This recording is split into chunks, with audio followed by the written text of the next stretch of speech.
Please welcome the Postmaster General and Chief Executive Officer of the U.S. Postal Service, Louis DeJoy.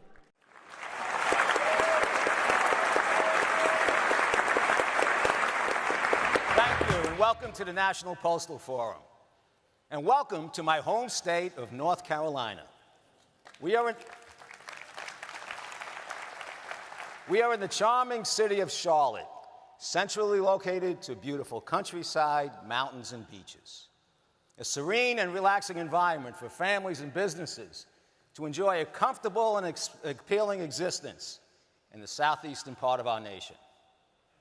Over the next couple of days, we hope to provide you with a better understanding of what we have accomplished since releasing the Delivering for America plan, and what we intend to accomplish over the next several years. Our objectives have been comprehensive, they have been broad, and they have been deep. We have focused not just on delivering the mail tomorrow, but also rescuing the Postal Service from ongoing and severe crisis and transforming it into a vibrant organization for the future.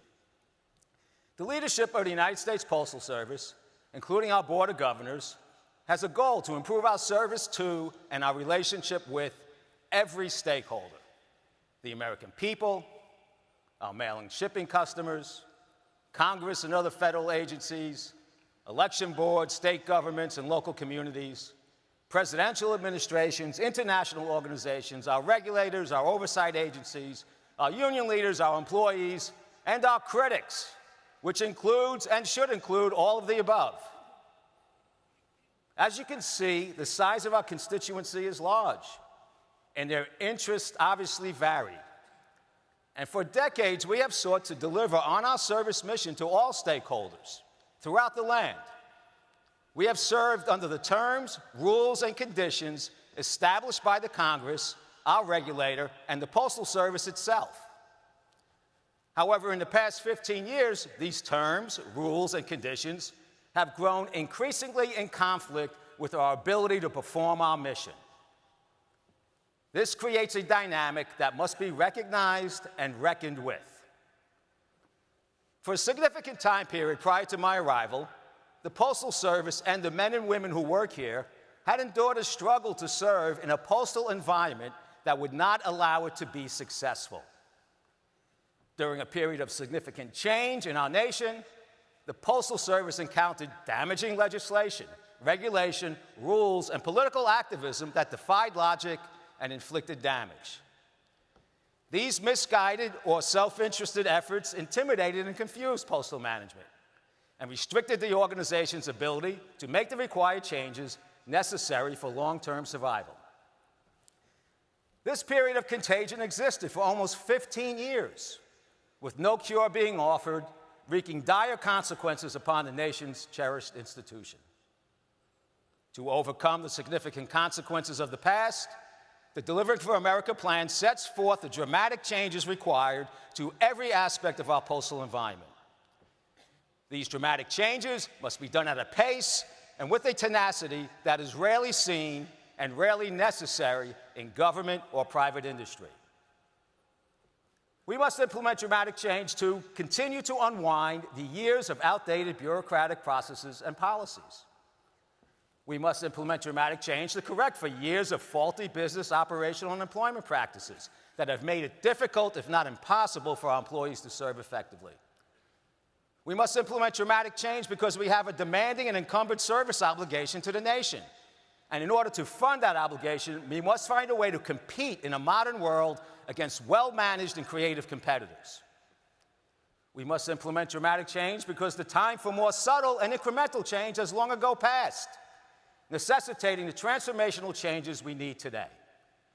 And finally, we must implement dramatic change because it is the desire of the American people for us to continue to serve for decades to come. And we cannot fulfill that desire without pursuing more dramatic change. The requirements to make dramatic change have been obvious and visible for a long time. Initiated in 2006 with the Postal Accountability and Enhancement Act, this damaging legislation, combined with increasing digital diversion, the Great Recession, and more recently, a pandemic, to inflict severe and ongoing consequences on the Postal Service. Up until recently, Congress and our regulator ignored the devastating consequences produced by this economic and regulatory environment and failed to take any meaningful action. In fact, coaxed on by many stakeholders, they piled on with unfunded mandates, regulatory decisions, or lack thereof, political demands, and complacency.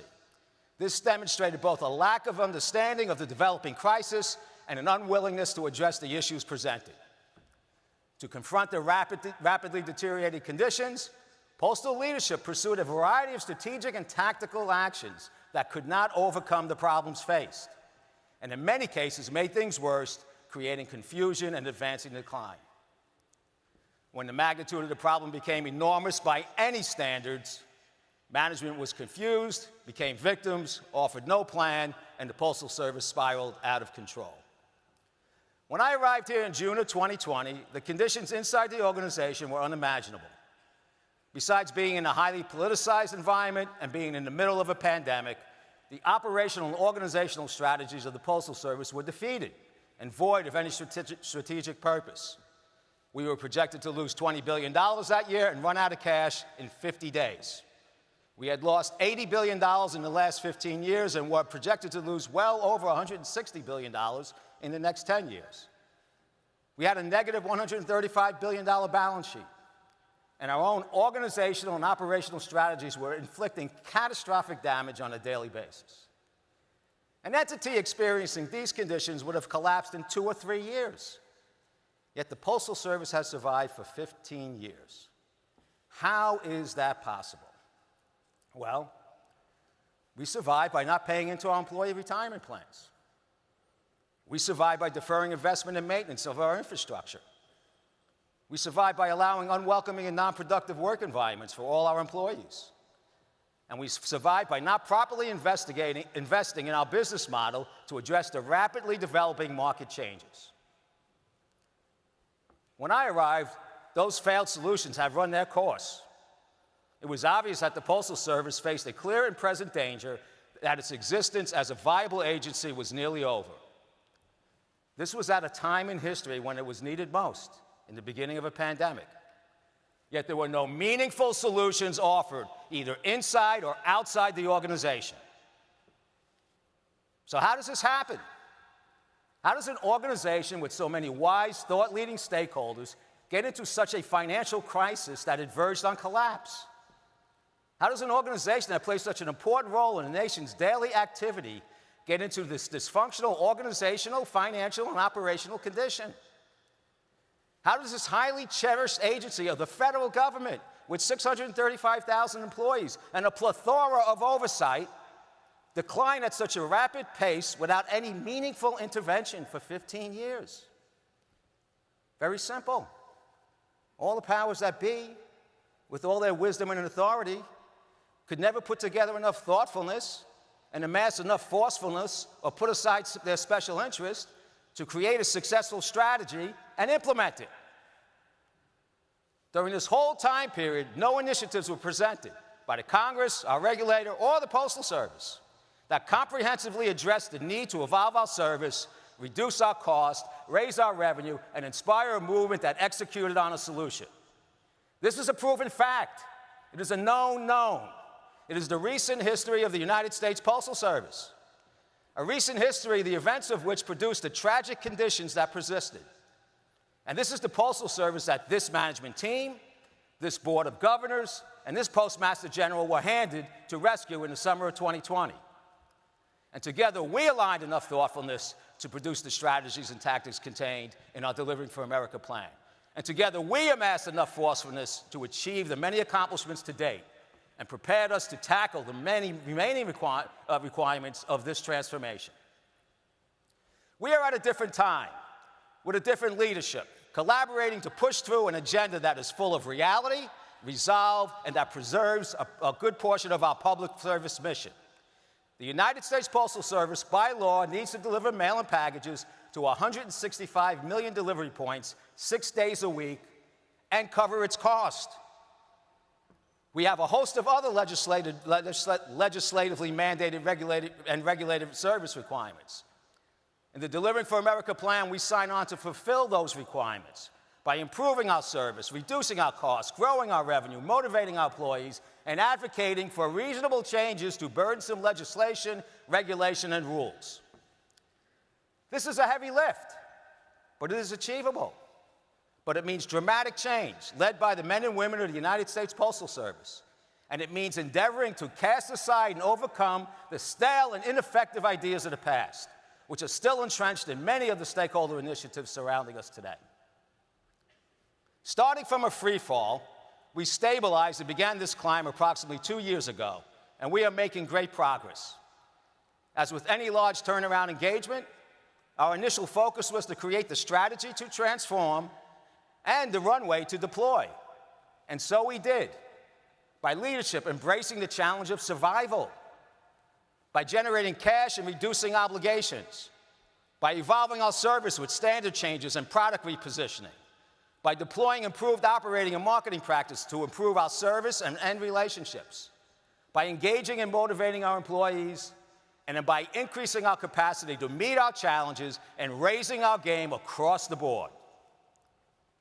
These tactics have resulted in 2 successful peak seasons, a national response to the COVID pandemic, and the service reliability we deliver today, with 98% of the American public receiving their mail-in packages within 3 days. During these same 2 years, we have also reduced our previously projected 10-year losses from over $160 billion down to $70 billion. This was accomplished during a pandemic in a period of high inflation and while implementing costly initiatives to stabilize our service. Serve the nation with postal products and cover your cost. That is the law, and that is what we are pursuing. And I am very thankful to all my postal teammates, to our board, and to the recent Congress for their commitment to our strategy. Concurrent with the developing momentum and creating the breathing room, we initiated a comprehensive redesign of our organization and its practices, and renewed our focus on our most important asset, our people. Our organizational dysfunction was easily identified and addressed early on. I traveled the country and presented to our employees my sophisticated diagnostic of our existing organizational and operational strategies and depicted it with this. This is how it looked to me. Random, haphazard, non-productive processes and strategies that developed over years, sending 635,000 people out each day, individually chasing the unachievable. We had regions, departments, areas, districts, and executives fluttering around like bats, using their individual radars, operating decades of ill-defined and long-ago failed pursuits. There were numerous answers to the same question. I observed a very talented and committed group of people working very hard to produce results who I early on concluded were capable of much more. I spoke about this with everyone. Use the bat photo you see on the screen. You know what? Almost everyone agreed. I don't know, maybe it's because I was Postmaster General of the United States or because it was obvious. But either way, I ran with it. This was a simple and quick summation that we needed dramatic change. The response was immediate and overwhelming. Everyone in our organization knew it had to happen. This is true, but I'm not done. That's just one slide. You can't transform a whole organization with just one slide. It takes 2. I then told thousands of people that my goal for our organization and our operational strategy is to align and look like this.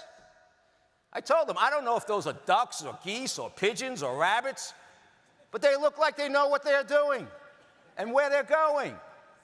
I said, this is the powerful alignment of process, structure, and mission, and rabbits on people. And this is what we want for the United States Postal Service. The response, again, was immediate and overwhelming. Everyone inside our organization embraced it. That's it. 2 images represent what we are doing here. All of us at the United States Postal Service are putting forth great effort to take haphazard, bureaucratic organization and liberating it to work on the right things together, to pursue the achievable goals with discipline required to create a successful organization. We are now managing at a detailed level from top to bottom, reinventing processes, challenging each other, and collaborating for improvements in cost and service.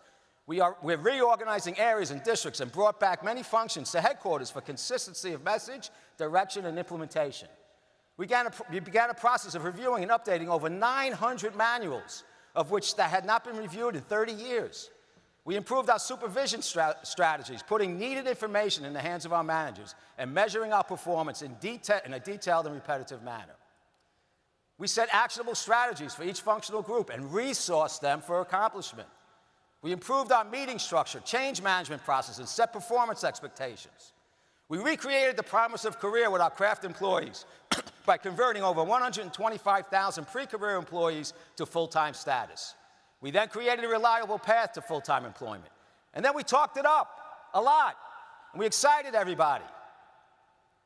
When I first came to the organization, I told everyone that despite our fragile situation, we must believe, and we are, and we will remain a going concern, that we're going to be here 50 years from now. I then said, so now that we agree that we're going to be here 50 years from now, let's figure out how that happens and create a strategy that makes it possible. So we got to it, and let me show you what's happening. It's awesome.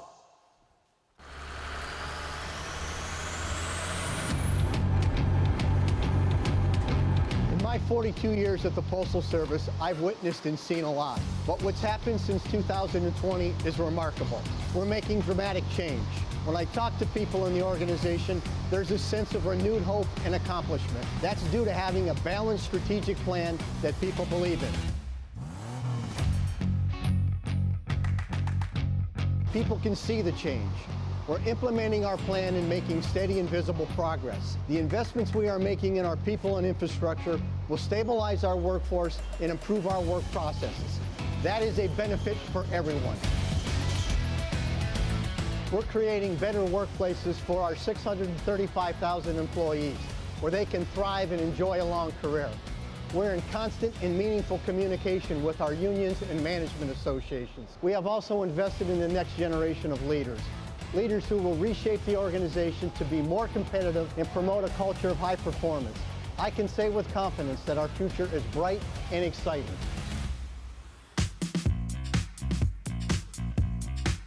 For too many years, excitement and cash were in short supply.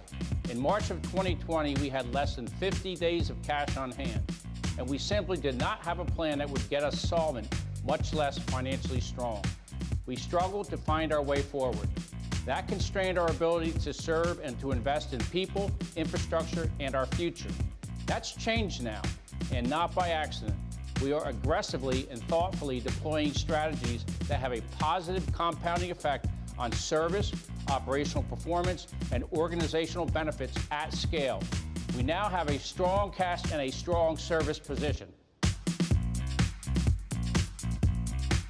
We are setting higher goals with confidence because we are bending the trajectory upward. The American public, our customers, and employees deserve a financially strong and sustainable postal service, one that can compete effectively as the nation and marketplaces change and grow. That is what we are building now, and I'm proud to be part of it.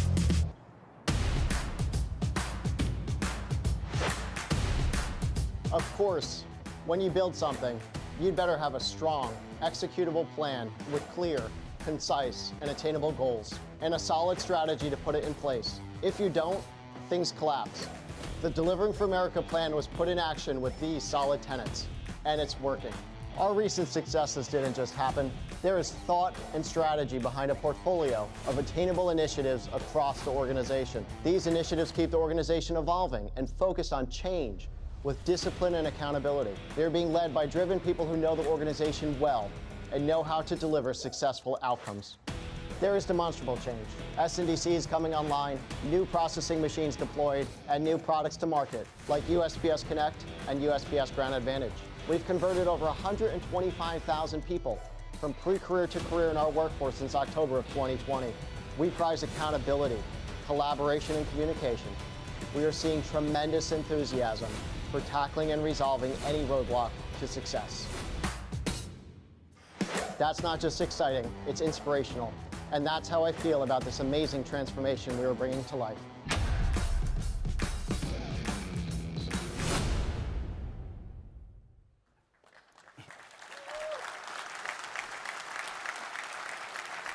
As you can see, Doug, Joe, and Luke are pumped up and help me to inspire our whole organization to improve by implementing and pursuing the strategies we have set out to accomplish.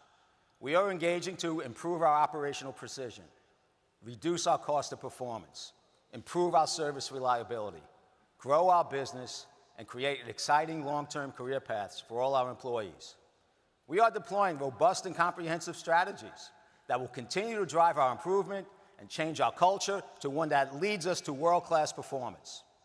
Our new energy is fostering improvements in our functional effectiveness, which in turn is multiplying our talent throughout the organization.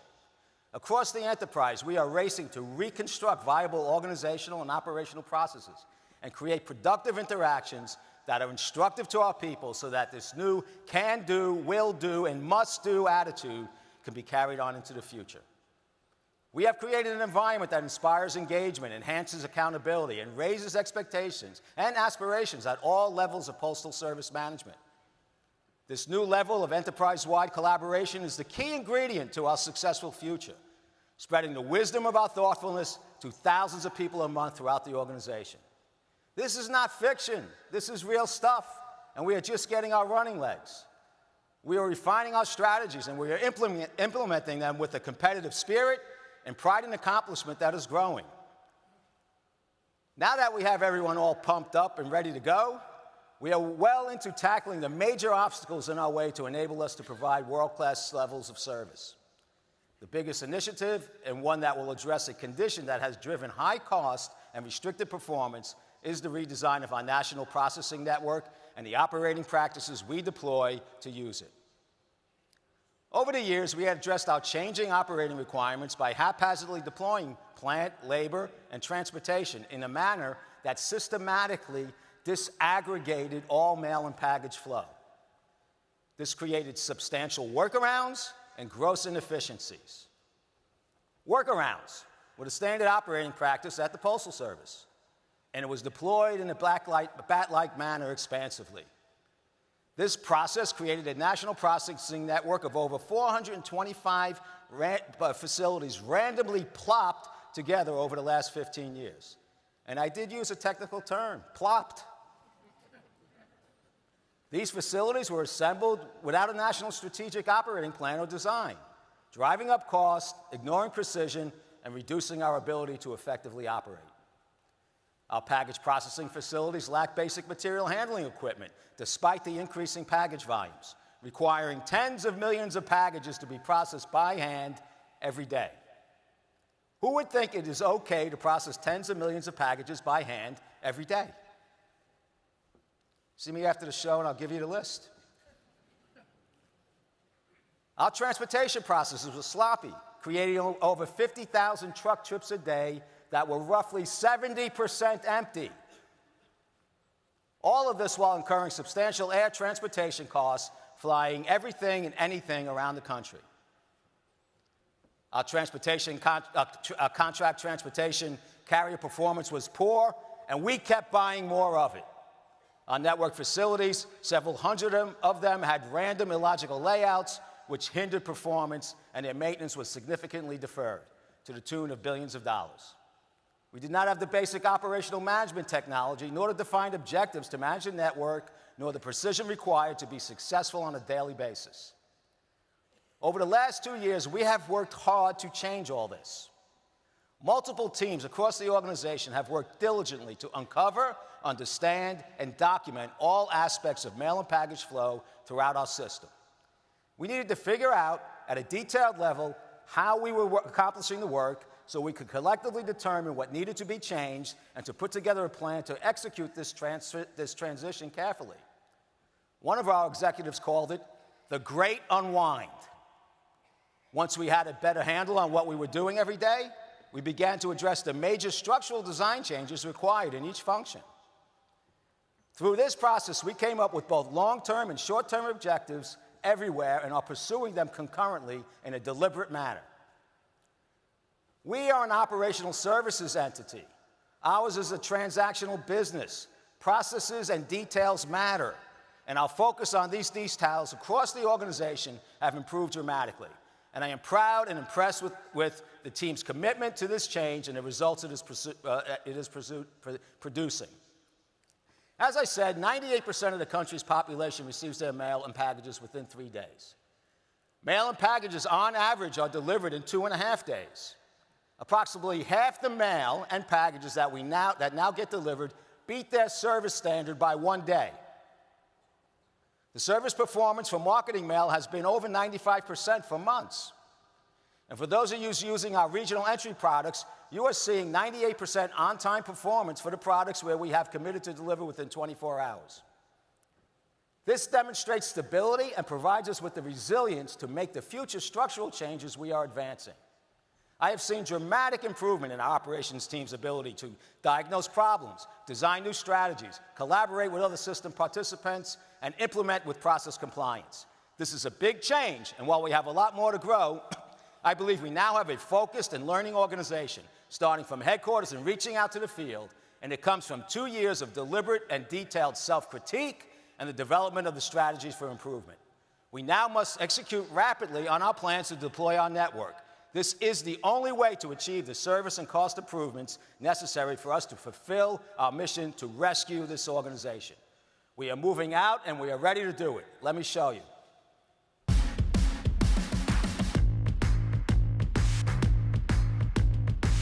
"25 years ago, our network of postal processing facilities was on the cutting edge of technology. Times have changed, and the technology advantage of decades ago no longer meets today's needs. We now have designed a whole new purpose-built network. Why? Because our aim is to build a best-in-class, affordable operation. We've designed a logical network of regional processing and distribution centers that support local processing centers, sort and delivery centers, and downstream retail and delivery locations. We are deploying standard work instructions with yield expectations to support operational excellence. We are also investing heavily in new technology like state-of-the-art package processing systems to efficiently handle the growth in packages.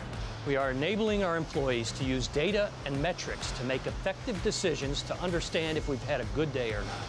There is tremendous power in logically sequencing the flow of mail from collection through our facilities to delivery, and having the automation, IT systems, and processes in place to drive high performance. Designing systems for today, tomorrow, and 10 years from now.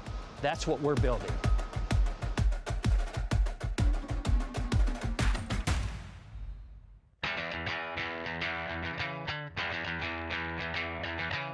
And while Scott and his team are engineering systems for the long game, over the next 5 years, we intend to redesign every plant in our network using standardized plans like these. This facility here in Richmond, Virginia is one of the first redesigns. The transformation here and around the country is addressing long-standing issues which have existed as far back as 12 years ago when I was the plant manager right in this very place. While 12 years ago we would have debated change, we are no longer waiting. We are refining operations within our current infrastructure, establishing standardized planning and process controls to effectively operate machines like these.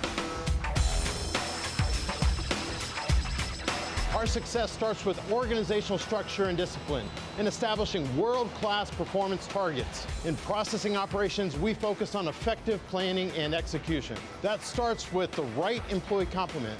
It also requires managing people and schedules to operate our machinery with precision and efficiency, as well as site-specific operating plans to process mail and packages in a timely manner to enable service excellence. We constantly measure and evaluate performance using robust reporting and analytics to drive positive results. And that is what we are achieving, positive results.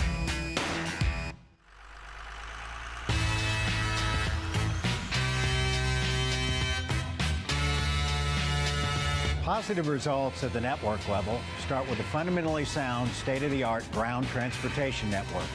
A safety-first network made up of proven professional trucking companies who are partners dedicated to supporting our success. We've taken a fresh look at every aspect of what it takes to move mail and packages, from new suppliers and supplier management strategy to implementing new modern dock safety equipment procedures that produce fast, efficient in and out of our loading dock. We are reorienting our network, significantly increasing ground transportation while shrinking our reliance on air transport. Ground transportation is the cornerstone of operating our coast-to-coast 5-day network.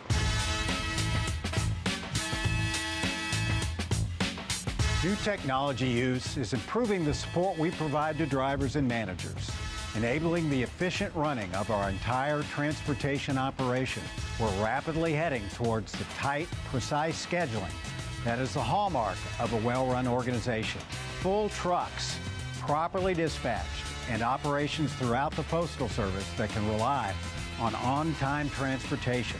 Fewer nodes and fuller trucks equate to efficiency in terms of fuel use, carbon footprint, and reduced operating cost. The days of doing it because we always did it that way are over. What we do with transportation is an important part of the larger network transformation, and it's exciting and fun to bring it all to life. Let's go.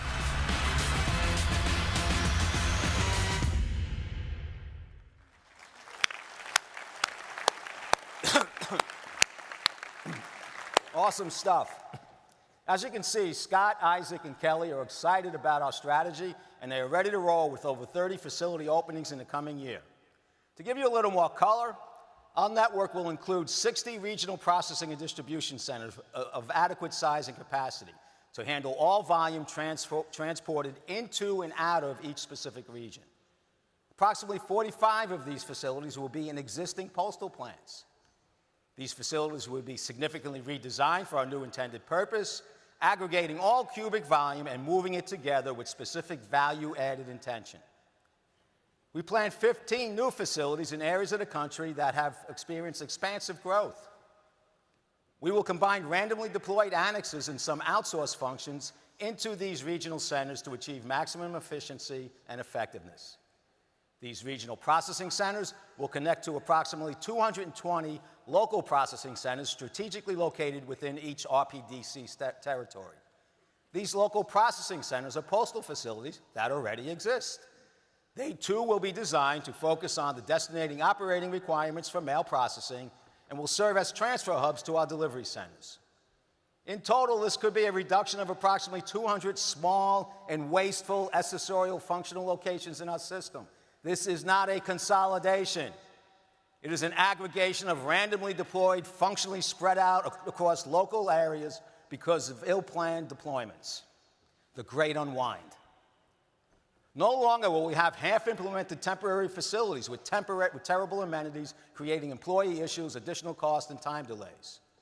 We're going to deploy package and sorting equipment with significantly more capacity and sophistication, giving us the ability to execute on strategies to increase our throughput and reduce cost. And this will benefit both mail and package flow. As Scott said in the video, we are reconfiguring our facility equipment, our operating processes, and improving our national transportation functions to logically sequence mail and package flow, which is in fact the total opposite of what we have done in the past. Once completed, this new network will be able to accept mail and packages at specific cutoff times and reach millions of delivery points the next day, taking the Postal Service from the leader in the last mile to the leader in the last 150 miles. This delivery reach will be achieved because this new national network of efficient execution will connect to the greatest delivery route system and carrier complement the world has ever known. The United States Postal Service operates over 250,000 carrier routes, reaching 165 million delivery points 6 days a week. We connect planes to sleds in Alaska. We connect trucks to donkeys in Arizona. We connect boats to bicycles in Florida to perform our service to the American people.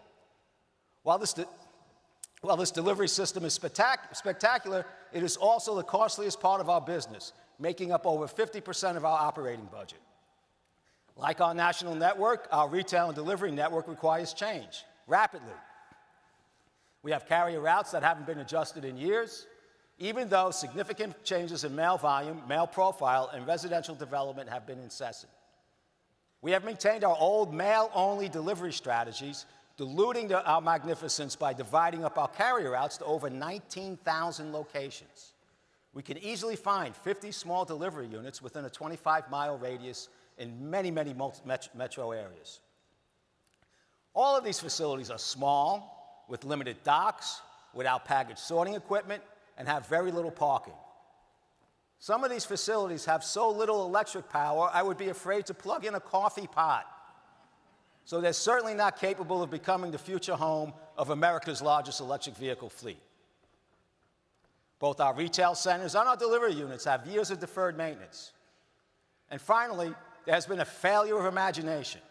But we know there are opportunities to create new activities for our 32,000 retail centers around the nation, offering services and products the nation needs and will purchase from a convenient and welcoming post office.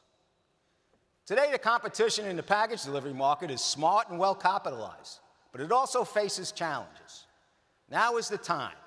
I believe we can become the preferred delivery provider in the nation, reclaiming volume we have lost over the years and capturing a significant portion of the future growth in the marketplace. We want to earn more of your business. To do this, our approach to delivery and retail must change and change fast. So let's look at what we're doing.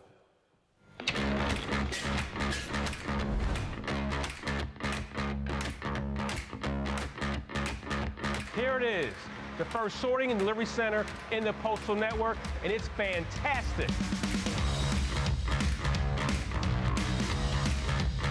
This facility is the template for nearly 400 more sorting and delivery centers that will be deployed throughout the country in the coming years. In Athens, we aggregated 6 smaller delivery units into this facility while keeping every retail portion open for business to the community. We invested in this space. We put in the best automation. We upgrade the amenities, the lighting, the lockers, the technology, the parking lot. We've created a facility that serves nearly 200,000 customers. Shippers can now originate here to reach those nearly 200,000 people the same day from only one drop.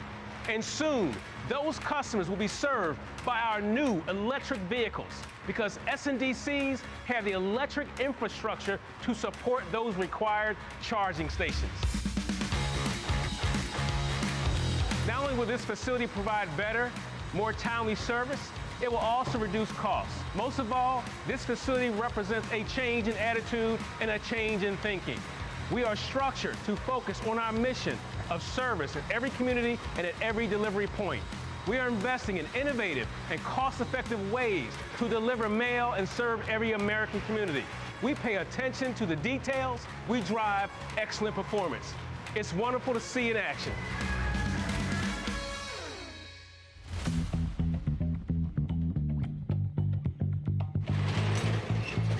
Part of driving performance is making sure you've optimized efficiency of movement on our routes. On any given day from bays just like these, our 285,000 carriers go out to deliver for their communities. We are highly focused on improving performance of the delivery function and supporting our carriers so they are in the best possible position to succeed. We're deploying software and tools to manage our vehicle fleets more effectively, including telematics that optimize tracking, usage, and safety of our drivers. Using technology to continually optimize city and rural delivery routes and lines of travel. We're training our technicians to make sure our next generation of delivery vehicles are properly maintained and safe for the carriers and communities they travel. The Postal Service already has an incredibly strong and robust last-mile delivery function. It's the best in the world. Now we're making it faster, more efficient, more reliable, lower cost, and more capable, so that we're the best in the world not only today, but far into the future.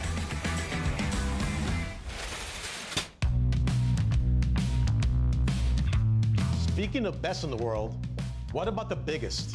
You won't find an organization anywhere that has 32,000 retail stores. It's not even close.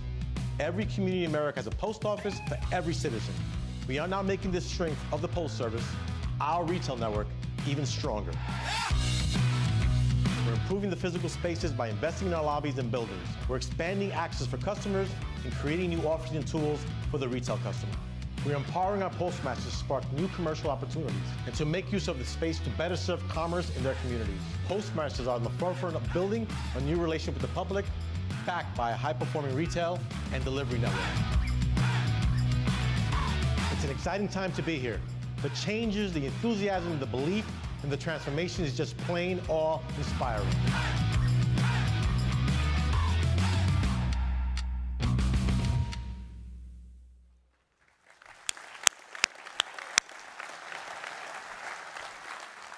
As you can see, Josh, Angela, and Elvin are rocking, and their talented teams are following them and pushing forward with deliberate execution to modernize all aspects of our operation. As Josh said, we expect to deploy over 400 new sorting and delivery centers, or S&DCs, in the next 3 years. Because the S&DCs will be larger and centrally located facilities with more space, better parking lots, substantial electric power, and other infrastructure, they will enable us to combine delivery operations of small delivery units in the surrounding area S&DCs. Importantly for our commercial customers, because the S&DCs will efficiently transfer to additional downstream small delivery units and retail centers, we now will have single access points for entering mail and packages into our last mile delivery network that can reach more homes and businesses from one entry point. We believe this is a game changer. About 300 of the S&DCs will come by taking previously vacated mail processing plants and reconditioning them for package processing, mail transfer operations, electric vehicle charging, and delivery purposes. Another 100 will come by being co-located in our local processing centers, thereby eliminating 100% of the truck traffic to reach those routes. We will then expand, equip, and improve our larger delivery units that already exist to enable them to deploy the same functionality. We expect this exciting new functionality to be deployed in at least 600 delivery units around the country. Accompanying this delivery facility strategy are the systems and methods to get destinating mail to these centers and get collections quickly back into our system. No longer do we plan to have several thousand trucks a day roaming around the nation's streets, only 30% full. We are in the process of organizing our local transportation into a hub and spoke system, connecting large, equipped S&DCs to the remaining 15,000 smaller delivery units.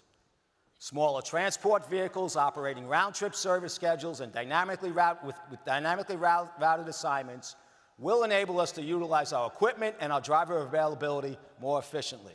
This will improve our service, reduce our cost, reduce our carbon footprint, and inspire new service opportunities. Same-day delivery will go to become an important part of our delivery strategy, as our new S&DCs will have plenty of available capacity.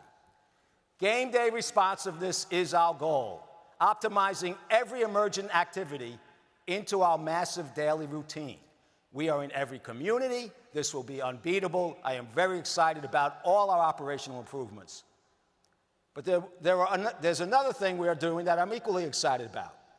You see, I consider our improved processing and delivery network to be our growth platform. With our reinvented network, we will reinvent our services. We have long neglected our portfolio of offerings by allowing our magnificent footprint to be sub-optimized, thus ceding efficient functionality, customer relationships, and offering confusing service products. No longer. With these improvements in our design and execution, we plan to continue to simplify our products and put forth a compelling suite of service offerings that will, well, shake it up. We must go to 165 million delivery points 6 days a week. So why not do it right, and in a manner that provides the best value and best solutions to our customers? I visualize our network as a conveyor system throughout the whole nation, leading to every home and business, from every home and business, effortlessly connecting the nation from address to address without variation and with measured performance and capacity. I see our USPS conveyor system providing tens of thousands of induction points at different rates of speed, covering various distances, with millions of diverts and going in both directions at a price that sells. And I see our conveyor system carrying mails and packages aggregated together for the full ride throughout the nation, delivering a system-wide reduction in cost that helps position us to compete for your business. And our sales and marketing teams are ready to take it to our customers with new offerings and solutions that will rival any competitive organization. Let's take a look. The Delivery for America plan is all about growth. Our products and services are taking a big step forward. Because the capabilities of our network are taking that big step forward, we can now provide a wider range of destinating entry and regional ground shipping solutions. We're doing so more affordably for the customer and with a higher level of service and on-time performance. This makes mail more effective, especially in integrated campaigns, and adds value to every mail sender, Having an improved network and a different footprint for our infrastructure means we can have different conversations with our customers about how to leverage our network. We are amplifying a much more efficient and reliable mail delivery network with promotions to drive higher volumes. We're investing in the mail channel and in the next generation of mail marketers. The investments we are making in our infrastructure today are designed to make the mail channel stronger. We have very strong, high-value offerings in the market, and we're making them stronger to provide every customer with greater value for their mailing and shipping dollar. Every day, we are working with customers to find solutions and provide that greater value for their shipping needs. It's an ever-shifting landscape of needs and trends, and the Postal Service is winning business because we provide compelling options for nearly every shipping scenario. We have powerful and affordable products, but they become powerful and affordable solutions when they drive business growth, and that's always our goal. We're intently focusing on customers during the onboarding process to make it easy. We're having conversations with customers about better ways of accessing our network, integrating their operations, leveraging our data and systems, and extracting the greatest value possible. We're writing contracts faster than ever. That's a testament to our new network with new solutions that deliver real value for our customers.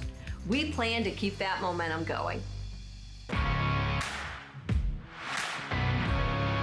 And to support that momentum, you need an information technology network that's powered with intelligent systems. We are deploying best-in-class technology solutions across practically every business function in the Postal Service. This is already driving significant improvements in how we manage the organization and improving our performance. We are modernizing our critical business ecosystems. This touches logistics, fleet management, payment architectures, and everything in between. We are significantly enhancing smart shipping solutions like Click and Ship so that small businesses can leverage Connect Local and Ground Advantage and the rest of our changing product mix.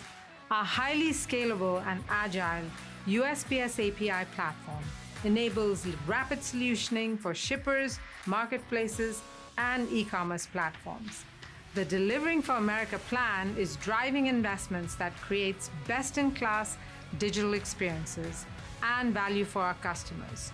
We are aggressively putting information technologies at the center of our transformation strategies. The progress to date and the possibilities are inspiring.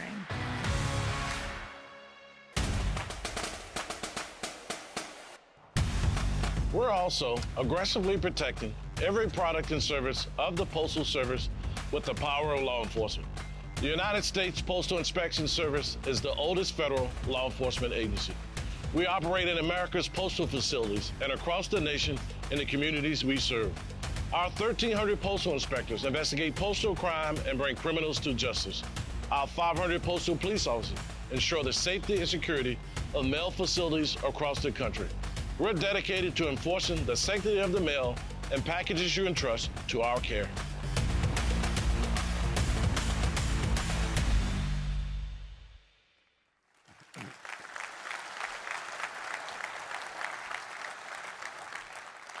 Jackie, Steve, and Preetha are ready to lead our sales and marketing teams forward in penetrating the market with new energy, new products, and new ways to interact with our customers.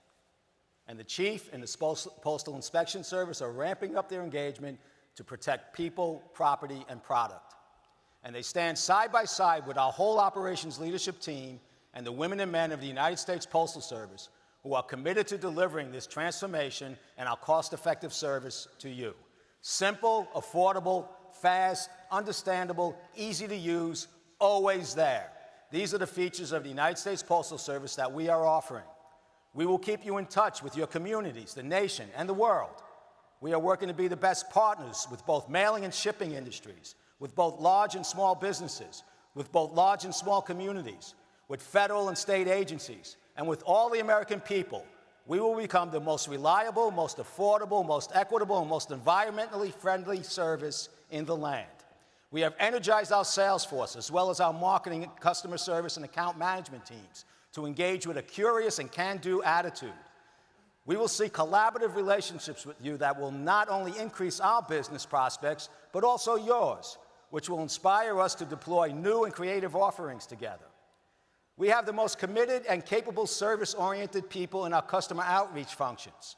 For years, their effectiveness has been hampered. It's a new day for them, and they will deliver with the new revenues we need to thrive together. One of the most unfortunate characteristics of the Postal Service that developed over the last 15 years is that we lost almost all ability and willingness to shape the dialogue about us. While stakeholders articulated and pursued their interest about the Postal Service, we largely sat silent. Our failure to effectively advocate for ourselves negatively impacted our people, our service, and our brand. Under the circumstances, it's easy to see how it developed. An organization supposedly independent from politics, with a mandate to operate like a business, nevertheless had embedded in it and around it the culture and demeanor of both bureaucrats and public servants.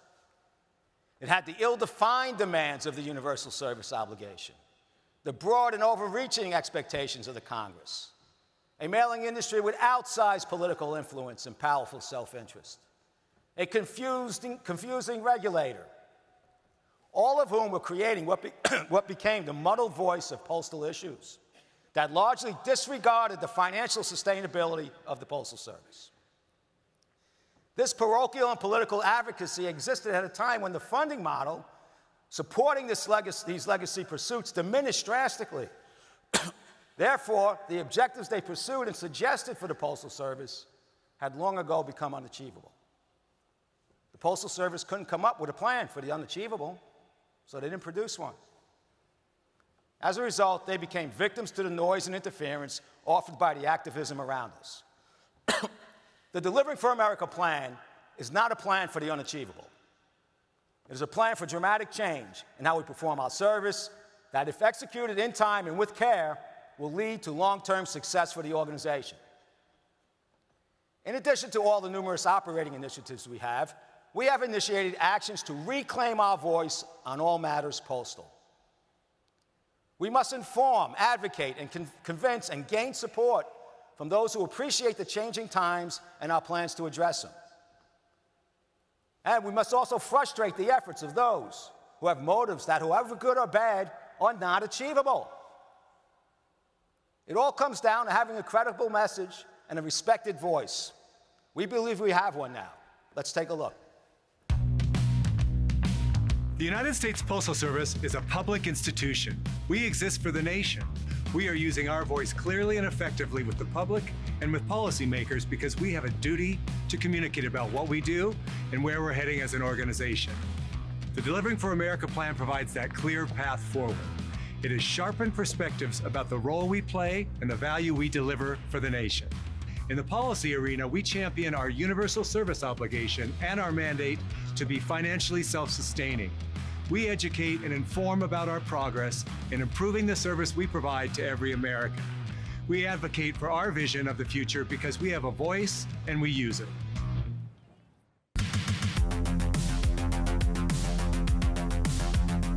Using that voice to communicate is a key part of the Delivering for America plan. We connect people and businesses. We power the e-commerce economy. Local printers, mail service providers, transportation firms, marketers, paper companies, the small e-tailers are all part of the postal value chain. Giving a clear, powerful voice to this industry helps elevate the role we all play in supporting the nation's commerce by connecting every community and every citizen. Having a voice also means being a part of a conversation, listening, learning, persuading, talking, and understanding all perspectives. Those conversations and perspectives extend well beyond our policymakers and industry partners. The media have tremendous influence on how our story is told to the American people. And while we communicate every day about our progress, that narrative demands a powerful voice, one we now use strongly. This voice is accurate, it's clear, and precise. We vigorously elevate our successes in modernizing the Postal Service and implementing the Delivering for America plan. And we listen to what's being said. We talk with our 635,000 employees to help them understand this transformation and their role in it.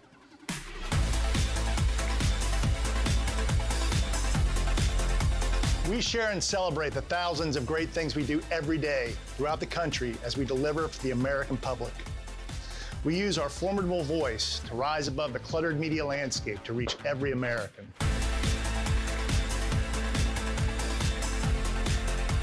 The Postal Service is changing and improving to better serve the American public. That's our story, and rightfully, we take pride in telling it every day.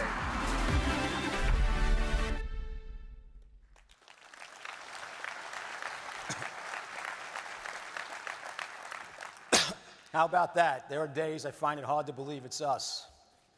As you can see, we have hundreds of initiatives underway across the organization that I am convinced will not only rectify the results and mistakes of the past, but that will also put us on the path to providing service excellence in a financially responsible way that I hope all stakeholders can rally around.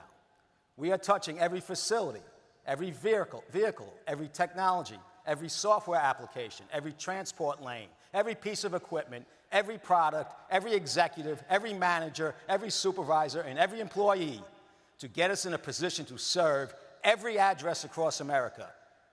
And now is the time, with all our activity and new voice, to improve and promote our environmental sustainability initiatives, with plans to dramatically reduce our carbon footprint in delivery, transportation, and facility operations.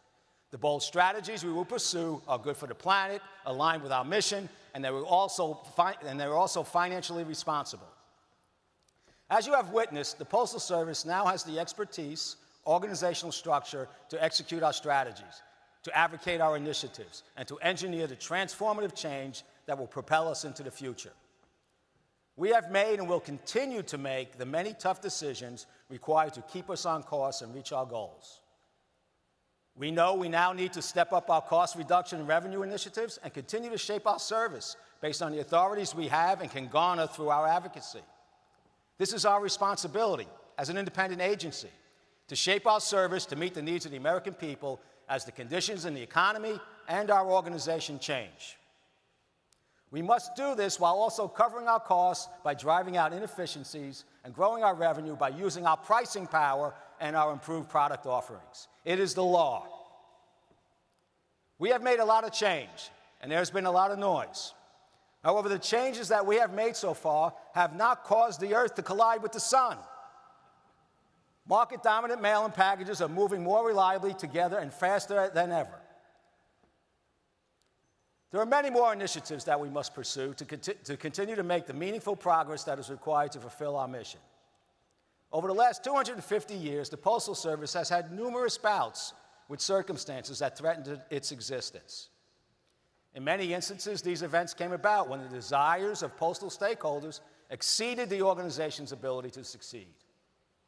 Yet the Postal Service endeavored to meet these desires, wreaking havoc on the organization and leading to catastrophic consequences before action was taken. Such imminent catastrophes occurred numerous times throughout our history. In 1970, the existence of the Post Office Department, as we were known then, was ended. A new structure was put in place to create an organization that was to be independent and free of political influence and that could operate in a business-like fashion. This new organization was to take care of itself and not do things that would lead to its destruction. A grand ideal that worked for a while. But then in 2006, stakeholder desires again began to exceed the ability of the Postal Service to succeed. And the Postal Service was again forced to pursue objectives that were not achievable, leading to the near catastrophic consequences we faced in 2020. Much like in 1970, we're at a crossroads. In the past, we have only made marginal changes and refused to confront the realities that face us. The fate of the Postal Service will be decided by the decisions we make now and whether we are successful in implementing the Delivering for America plan. I know that we can have a vibrant, thriving Postal Service that can realistically serve the needs of our stakeholders in a financially self-sufficient manner. In some respects, the path in front of us can be likened to what happens in a novel. Will this be a romance or a tragedy? In a romance novel, the driving force is the lofty desires of the protagonist. In a good fiction novel, the pursuit of these desires creates the drama that captivates the reader, the passion of the quest, decisions and actions that bring hopes of achievement. When the object of desire is obtained, it produces overwhelming emotion. In the end, all problems are solved. All people are happy. Yay! In tragedies, the story usually starts just like the romance. The same passions of the quest exist that creates the drama. However, in tragedies, the object of desire is not attained, often because it was never attainable. It is incessantly searched for and never found. It often leads to irrational pursuits and interactions, decisions and actions in hope of achievement that are derived from emotion but not grounded in reality. In this pursuit, much goes from good fortune to bad fortune in a painful manner. Over the last 15 years, we have been experiencing the tragedy of the Postal Service. Lofty desires that were incessantly pursued that could never be satisfied because they were not achievable. The tragic end of this Postal Service, as we know it, came pretty close in 2020, months away. Through a lot of work, we were able to add a few unwritten chapters to the story, so we may carry on and create expectations and desires from our stakeholders that can be satisfied by the hardworking women and men of the Postal Service.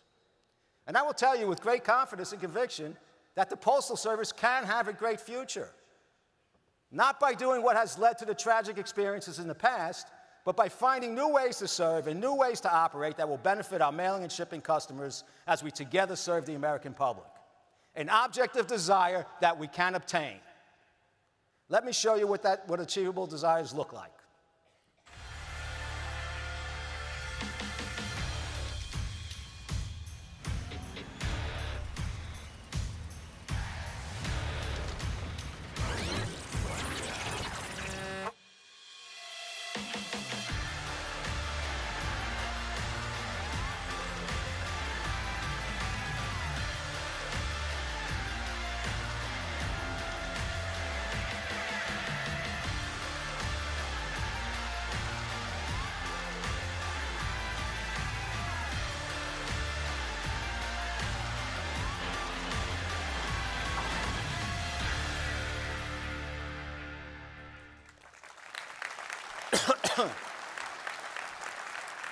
We are on the path to meet the goals and aspirations of the public and the nation we serve.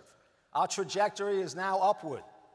There is much more depth and detail to explore in the next few days. Be sure to attend our session tomorrow morning, where some of our executive leadership team will walk through in more detail the impressive changes we are pursuing. I hope you are inspired by our progress and by the opportunities for your own business success. Thank you very much for being here. Thank you for your business. Have a productive forum.